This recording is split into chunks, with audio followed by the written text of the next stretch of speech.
guys, how's it going? Kevin Cleary here with a quick knife video for you. Today we're going to look at a bunch of different blade grinds and how they perform when doing different tasks. We're going to start out with some slicing. I've got a bunch of vegetables that I actually need, so these are not going to waste. I'm going to cut up some vegetables, then we're going to switch and cut up some cardboard and do a little bit of wood carving and some other things like that. So that we can establish how each of these perform and what makes the biggest difference and what knife you might want to pick given the tasks that you're likely to be performing. So let me go ahead and get these out of the way. We'll bring some vegetables over, and I've got different blades representing flat grinds, hollow grinds, thicker blade stock, thinner blade stock, thicker behind the edge, thinner behind the edge. And so we're going to kind of look at how all of those factors make a difference in performance. Let me say that there's a part of this which is actually fairly common sense stuff, okay? And so you can really just kind of think about how thick of a wedge you're pushing through the material. So pushing a really thick wedge through the material is going to be harder than pushing a really thin wedge through the material if that material is fairly stiff. We get to a tomato and the material moves out of the way. So my prediction is, and I think my experience is, I guess I don't think, I know. And what my experience is that blade thickness doesn't make a huge amount of difference with these two materials. Now, getting that initial cut on a tomato, that's a different story. That requires a really well-finished edge, either a little bit toothy or just very, very finely sharpened and refined so that there's very little resistance from the skin of the tomato. All right. So I'm going to use a hollow grind first since I already got this a little bit messy. This is the Spyderco Jumbo, and it's going to be phenomenal for this kind of a task. It slices in with almost no effort. The skin just cuts. You can see here that, this is almost an ideal blade for this kind of job. Now, in a stark contrast to that, let's throw in the Cold Steel Formax. And I think my point will be made when we see the Formax. Because the tomato is pretty soft, you can see that I'm not getting a whole lot of difficulty. Now, I didn't try to make this quite as thin, but you can see it still slices pretty well, so long as the person doing the slicing is paying a little bit of attention to the job that they're doing. All right. It is getting pushed. Part of that is the tomato. Part of that is user error. So I've got to pay a little bit of attention to keep it from getting pushed off. Mostly that's just me holding the knife at the proper angle to do the job that I want. Now let's switch to a thicker blade. This is not as thick a blade stock as the Formax, but the angle here is a little more abrupt. So this is a knife that we would normally think, this is the Benchmade Adamas, by the way. It is very sharp, I might point out, but it's a knife where you might go, well, this is not going to work quite as well. Now, you can see one of the reasons I like longer knives. You can see a lot of folding knives just don't have the reach to cut that tomato the way that I want it to. But even with a thicker grind, the Benchmade did actually pretty darn well. What if we switch over to the Inkosi? Still kind of a thickish grind, but with that large, what Chris Reeve calls a large hollow grind, and that does move through material quite easily. Again, apparently I can't talk on camera and do literally anything else because I lose concentration and can't keep my knife running straight. Also, again, I'm running into the issue of reach here. But the knife does the job well enough. All right. I do have one knife that I want to throw in here just because it's nearly a folding kitchen knife, and that is the Kizer Momo. This is going to be exceptionally good for this job. And you can see that it is. I can get a nice thin slice there. Because it's so thin and so straight, I'm not having much difficulty pushing that through the material. I do have one more knife with a thicker blade that actually, I want 2 knives here that I want to use. One is going to be the XM18, fairly thick behind the edge, which is generally thought to make a pretty big difference. It does the job, and yeah, you can see I'm not being great with my accuracy here. But before I lose all of my tomato and have to switch over to the onion, let's grab the MSI as well. And oh, maybe the MSI is too dull to do this job. Yes, it is. Well, the MSI is a fail because the guy making the video didn't check for sharpness before starting. I'm going to leave that in just because it's a good warning to all of us. Here we have the tool path still in place on this Stang Bladeworks Boardwalk. And again, this knife works pretty well. All right, so there's a few different blade grinds and how they worked on the tomato. I'm going to move the tomato out of the way and switch over to the onion. I've got a couple of extra, I got a couple more blades that I want to do the testing with. And a couple more that I want to, let's see here. I want to bring this guy in, and I've got a couple more materials as well. So you guys know I'm a big cold steel guy, and cold steel tends to have pretty thick blades. The 8015 is one of the thicker blade stocks you're going to find on a cold steel, or one of the thicker blade edge grinds. So we might call this, you know, not the kind of edge geometry we would wish for.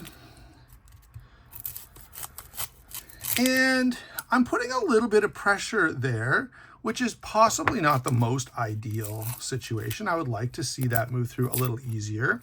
And so to give you an example of a knife that will, let's switch over to the Recon One, slightly thinner blade stock and also a thinner edge. And actually I want to clean this skin off before going any further, because although you guys don't have to eat this, I still do. And I'm pretty open-minded, but I'm not really wanting to eat onion skin. So I'm just going to peel this whole side.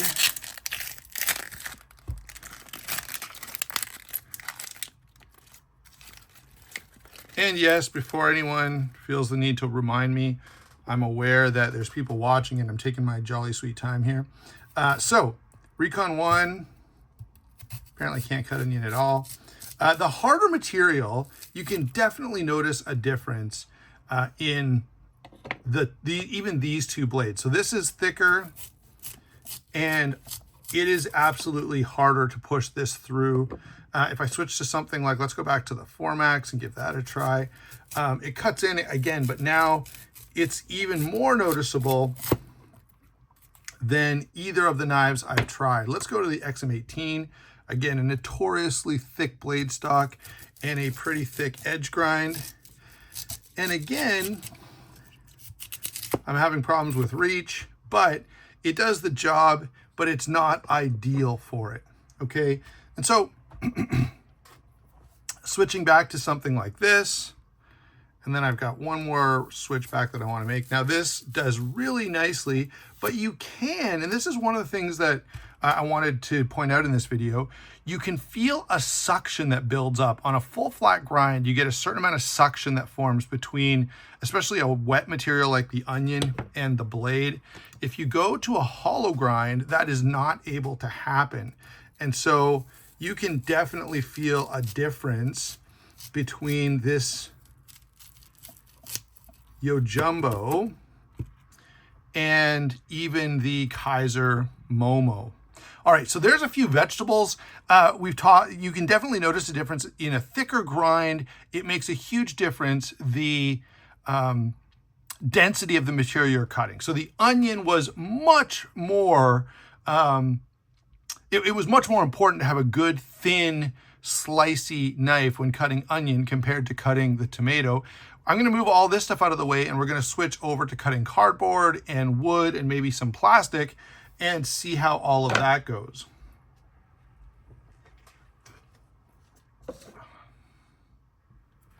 Okay, so the vegetables are gone. We're going to carry on with our test, only now we're going to use a little bit of cardboard. And we're going to go ahead and start again with the Yojumbo. And that's going to slice cardboard really, really easily. If we go to something with less of a hollow grind, like the CRK, it still slices really, really well.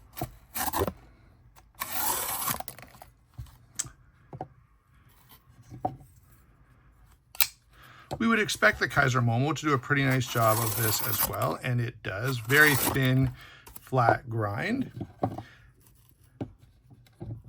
Now, if we go to sort of a standard flat grind that isn't super thick blade stock, let's do the military for this. Whoops. Still works pretty well.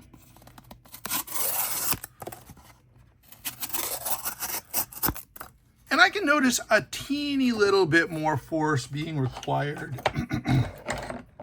as compared to the Kaiser Momo that we had there a minute ago. Interestingly, the 8010, which for some reason my brain would not come up with there as for a second, feels very similar to the Spyderco. It's not that much different.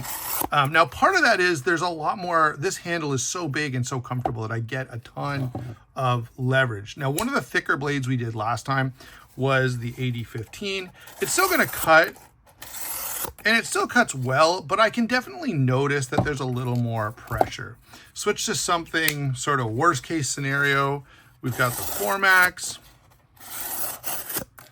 Not bad. Again, the size of the handle and the comfort of the handle makes a difference. When I've got that much extra leverage, it is pretty comfortable. Let's go to the XM18. Now there, because of the thicker edge, I can notice a bit more of a change. I've really got to put some force behind my cut. Finally, let's do, whoops, the Boardwalk from Stang Blade Works.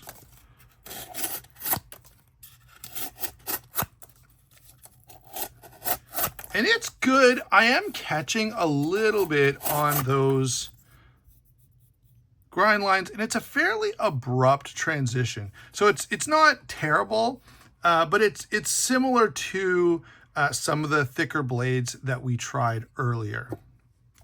All right, so that's a single piece of cardboard. I want to, oh man, I really wanted to try the Adamas on this. Let's go back, grab this one more time. So here is the Benchmade Adamas.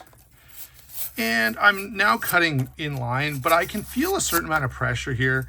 Now it's not a fair test anymore because I'm cutting through two pieces, but it's still pretty comfortable to do.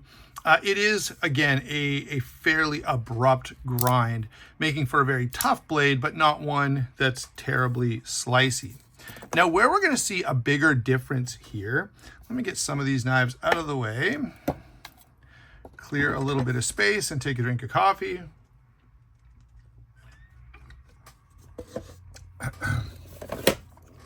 If we go to multiple layers of cardboard, so we've already kind of done two. I'm going to jump straight to three just because I don't want to belabor this point anymore. But now it's going to be much more apparent when I've got a thicker blade. And I've got to put a fair bit of force behind the 8010 here to get it to cut this easily. All right, moving over to the Inkosi. Still a fair bit of force required, but it's a little bit easier, in fact. Let's try the Yojumbo. My cardboard doesn't want to stay put, but You can really start to feel this secondary edge catching when you get to 3 full pieces of cardboard. Let's grab the XM18, sort of a worst case scenario type knife for this particular job. Gonna have to cut in a little bit. Again, there's definitely more force needed here than with some of the other knives that we've tried. I suspect a similar result from the Adamas. It's not bad. It's actually finer. It's a little thinner behind the edge than the XM18, which is making a pretty big difference here. Let's go over now to our very flat ground blades. We're gonna have to cut a little bit straighter down. And with that flat grind, you can notice it's a little more consistent, but it's definitely still not easy. I mean, no knife is gonna super just slide through 3 layers of cardboard. That's a fairly hefty task. Here we are back to the Kaiser Momo, which was about the thinnest knife we had, and it does go through fairly readily. All right, let's pause, move some of this stuff out of the way, and do one more material. Okay, and to finish this off, I have this lovely piece of old 2x6 decking that I'm going to use to carve the edges off. So, as we've been doing, let's grab a few different examples and see how this goes. Let me start with the 8010, just because it's been very much in the middle for most of these tests. By the way, this wood is old and pretty hard. One of the things that you're gonna notice is the size of the handle, I think, is going to be a significant factor in these tests. All right, let's move over to this side. This is a little bit punkier wood.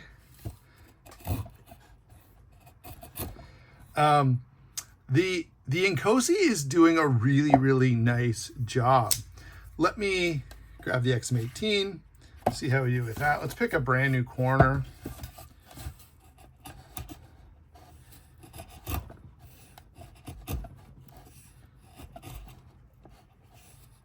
So the XM18 can definitely do it, but one, it stops earlier, like it runs into essentially a wall. Now that might just be the material that we're using here, but it's just not as intuitive for this kind of thin, slicey carving task. You can do it, see, as I pointed out, but it's not quite as comfortable as some of the other knives we've looked at. Let's do the Stang Boardwalk here.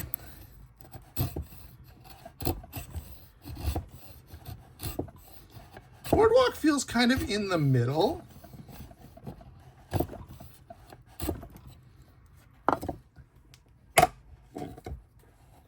The very aggressive hollow grind on the Yojimbo cuts in so easily and will take a lot of material very easily.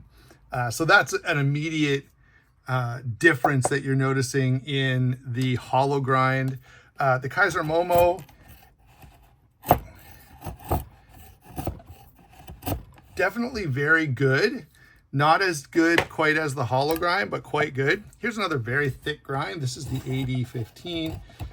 It works well as well, but I'm having to put a fair bit of force behind that.